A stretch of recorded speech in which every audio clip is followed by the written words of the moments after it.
Alors, dans cette capsule, nous allons parler de l'imputation. Imputer, évidemment, c'est de remplacer les valeurs manquantes par une valeur qui nous semble réaliste. Le but de la capsule, ce n'est pas de faire un cours complet sur l'imputation. Il y a différentes techniques d'imputation, un peu comme je l'ai mentionné pour la question des valeurs manquantes et aussi pour les valeurs extrêmes. On pourrait étudier ça pendant des heures et des heures. C'est pas l'objectif. L'objectif, c'est de vous permettre d'utiliser cette stratégie-là de la bonne façon, quand le cas n'est pas trop compliqué, de façon à pouvoir utiliser les techniques qu'on va voir dans la suite des capsules de façon appropriée. Donc, on ne voit que les cas très simples ici. Euh, donc, il y a différentes stratégies pour faire l'imputation. La plus simple et peut-être la plus commune, c'est d'imputer par une valeur centrale. La valeur centrale la plus fréquemment utilisée étant la moyenne. Alors, ce qu'on fait, c'est qu'on va calculer la moyenne pour une variable, puis évidemment, on va remplacer la valeur dans le jeu de données par la moyenne. Le problème avec cette approche-là, c'est qu'elle va modifier la distribution des données et elle va altérer la structure de dépendance de nos données. Je vais vous donner un exemple. On va supposer un échantillon de taille 60 un échantillon de personnes, donc d'étudiants, mettons, auquel on va avoir demandé l'âge et le nombre d'années d'expérience. Ici, c'est une simulation, c'est théorique, c'est pour voir comment ça se comporte dans des conditions très connues, puis en déduire les problèmes que ça pourrait poser si on l'utilise dans la réalité. Donc là, comme c'est une simulation, puis qu'on est dans un contexte connu, on va aussi simuler que nos données, elles sont missing completely at random. Donc ici, ma matrice de réponse, en chaque point, ça suit une distribution de Bernoulli avec un paramètre de 0,7. Autrement dit, j'ai 30% de chance d'avoir des données manquantes pour une variable.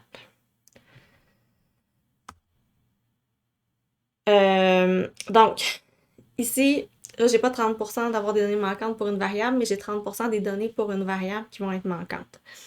Donc, ici, encore une fois, c'est une simulation. Donc, la vraie relation que j'ai simulée entre les deux variables, c'est x2, le nombre d'années d'expérience, est égal à moins 20 plus x1. Donc, j'ai simulé une régression linéaire simple avec un ordonnal d'origine, un bêta 0 de moins 20 et une pente de 1. Donc, un bêta 1 de 1. Alors, voici ce que ça donne sur la variable âge seulement. Je ne le montre pas sur la variable expérience parce que c'est la même chose. Donc, regardez, dans le premier graphique, c'est ce qu'on pourrait observer si on avait accès à toutes les données. Donc, c'est théorique. En pratique, on n'y a pas accès à ça. Ici, dans la deuxième figure, j'ai enlevé 30% des données. Donc, voici ce que ça donne comme distribution. Vous voyez que ça ressemble à la première distribution. Ce que j'ai simulé comme distribution, ce sont tout simplement des distributions normales. Maintenant, regardez ce que ça donne dans la troisième figure, où j'ai remplacé les valeurs manquantes par la moyenne. Et là, vous voyez que ça change complètement la distribution de mes données. Ça me donne un gros pic à la moyenne. Donc, ça change la distribution des données. C'est pas nécessairement le morceau qui est plus grave, si on veut, là-dedans. Ce qui est grave, c'est que ça change la structure de dépendance, la structure de corrélation entre les variables. Donc, regardez ce que ça donne. Ici, je vous donne un exemple avec les mêmes données encore. Donc, dans la première figure, ce que vous voyez, je peux la grossir un peu comme ça. Donc, dans la première figure, ce que vous voyez, ce sont toutes les observations. Donc, c'est la même figure que tout à l'heure. C'est l'équivalent de celle qu'on a vue dans le premier histogramme tout à l'heure. Donc, on n'a pas accès à ça en réalité. On y a accès parce que c'est des données simulées. Et puis, en orange, c'est les points que je vais enlever. C'est les points qui vont être des données manquantes. Donc, si on regarde le deuxième graphique, c'est la même droite de régression, mais qui a été estimée uniquement avec les données qui sont observées. Donc, vous voyez que la droite de régression, elle n'est pas si différente que ça de la première. OK? Et là, dans le troisième graphique, regardez bien ce que j'ai fait. J'ai pris les données manquantes et puis je les ai imputées par la moyenne. C'est ce qui fait que vous voyez ici une concentration de points en orange à l'âge et une concentration de points en orange à l'expérience moyenne, à l'âge moyen et à l'expérience moyenne. Parce que toutes les données qui étaient manquantes se retrouvent sur ces deux lignes-là. Et là, vous voyez que ça change l'allure de notre droite. Si vous regardez en bas, ce que vous voyez dans le tableau, ce sont les coefficients qui ont été estimés dans chacun des trois cas. Alors, la première ligne correspond à toutes les données. Donc, c'est la situation où je garde toutes les données et j'estime les paramètres. Alors, vous voyez, le bêta 0 est à moins 17,3. J'avais simulé à moins 20. C'est pas exactement la même chose, mais c'est quand même acceptable comme estimation. Ici, la pente est à 0,9. Donc, encore une fois, j'avais simulé à 1, mais c'est pas très loin de 1. Donc, c'est aussi très, très acceptable. Maintenant, si je regarde l'estimation que j'obtiens quand j'enlève les données manquantes, donc quand j'enlève 30% des données manquantes dans chaque variable, donc je me trouve à enlever beaucoup plus que 30% des observations parce que chaque individu qui a une donnée manquante ne peut pas servir à l'estimation. Donc, j'enlève plus que 30% au bout du compte. Donc, regardez ce que ça me donne comme estimation. Ça me donne une ordonnée à l'origine de moins 17,5 et une pente de, une pente de 0,9 ici.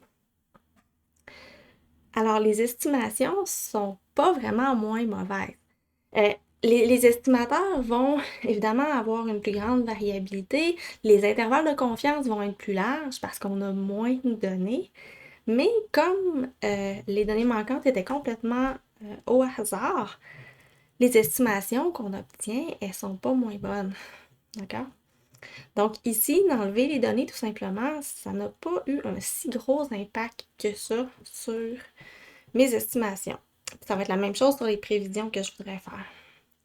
Maintenant, si vous regardez le dernier graphique qui correspond à la dernière ligne ici, bien là, l'estimation de mon ordonnée à l'origine est de moins 9,3 et l'estimation de la pente est de 0,59. Donc, vous voyez que je suis très loin de ce que j'aurais obtenu avec tout mon échantillon et je suis très loin de ce que j'ai simulé pour vrai, donc de ce qui est la réalité qui sous-tend les données ici. La réalité qu'on ne connaît pas en pratique, on s'entend, mais vous voyez ce que ça pourrait donner sur des données simulées, puis on peut facilement s'imaginer que ça donne la même chose sur les données en pratique. Ça va être encore pire si les données manquantes, évidemment, ne sont pas manquantes de façon complètement aléatoire. Alors, voilà pour l'imputation par la moyenne. Deuxième façon de le faire, on peut remplacer par la distribution. On va dire remplacer par la distribution, ça veut dire que si on a une donnée manquante à un endroit, on va la remplacer par une autre donnée pigée au hasard dans la même variable. Donc, ça va avoir la même distribution. Donc, évidemment, dans ce contexte-là, on va conserver la structure, la distribution des données, mais ça a le même effet sur la structure de dépendance. Donc, ça pose le même problème que l'imputation par la moyenne. Dernière façon de le faire, imputer par un modèle. Donc, pour imputer par un modèle, on va essayer d'utiliser l'information qu'il y a dans les autres variables pour venir prédire les données manquantes. Avec cette stratégie-là, on préserve la distribution des données, on préserve la structure de dépendance aussi. On va réduire la variabilité un peu si on utilise tout simplement un modèle. C'est généralement pas un très gros problème. Okay? C'est plus nos intervalles de confiance qui vont être un peu trop courts. Mais donc, c'est pas un gros problème, mais il y a quand même des façons de le régler. Donc, pour régler ce problème-là, puis encore une fois, le but, ce n'est pas de rentrer dans l'ensemble des stratégies pour faire de l'imputation multiple, par exemple. Mais l'idée, c'est que vous compreniez que l'imputation par la moyenne, c'est une solution qui est facile, qui a l'air facile, qui a l'air un peu anodine, mais qui peut avoir des impacts assez importants sur les données, sur les modèles qu'on va faire. Alors, ce que je vous suggère de faire, c'est d'utiliser la librairie Mice en R. Elle est assez facile à utiliser. L'aide de la librairie est assez bien faite. Et puis, elle permet de faire de l'imputation multiple, par exemple, et d'utiliser toutes sortes de stratégies pour faire l'imputation, d'étudier vos données manquantes. Donc, je vous recommande vraiment d'aller travailler avec cette librairie-là. Deuxième astuce, utiliser R comme variable supplémentaire. Et là, R, je ne fais pas référence au logiciel ici, je fais référence à la matrice de réponse R. Donc, parfois, si une variable a beaucoup de données manquantes, le fait que la donnée soit manquante en soi, à cet endroit-là, nous donne beaucoup d'informations et c'est souvent très utile dans les modèles prédictifs. Donc, souvent, d'ajouter juste, on met la variable comme d'habitude, mais on ajoute une autre variable qui indique, une variable indicatrice qui indique est-ce que la donnée est manquante ou pas pour cette observation-là, pour cette variable-là.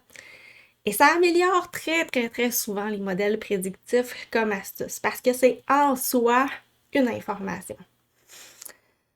Bon, évidemment, pour ajouter des variables comme ça dans un jeu de données, il faut avoir un certain nombre d'informations, d'observations, pardon. Mais si vous avez l'occasion de le faire, là, essayez cette astuce-là. Donc, imputation par la moyenne, on fait pas ça. Ça a l'air anodin, ça a l'air facile à faire, donc souvent les gens vont utiliser des logiciels qui sont un petit peu plus user-friendly que R. Et puis souvent, c'est juste une petite case à cocher. Hein. Puis les gens se disent, bah, je vais le cocher, ça va imputer par la moyenne, ça va améliorer mon affaire. Non, c'est pas une très bonne stratégie. Imputer par la distribution, même affaire. OK? Imputer avec un modèle, c'est ce que je vous recommande de faire.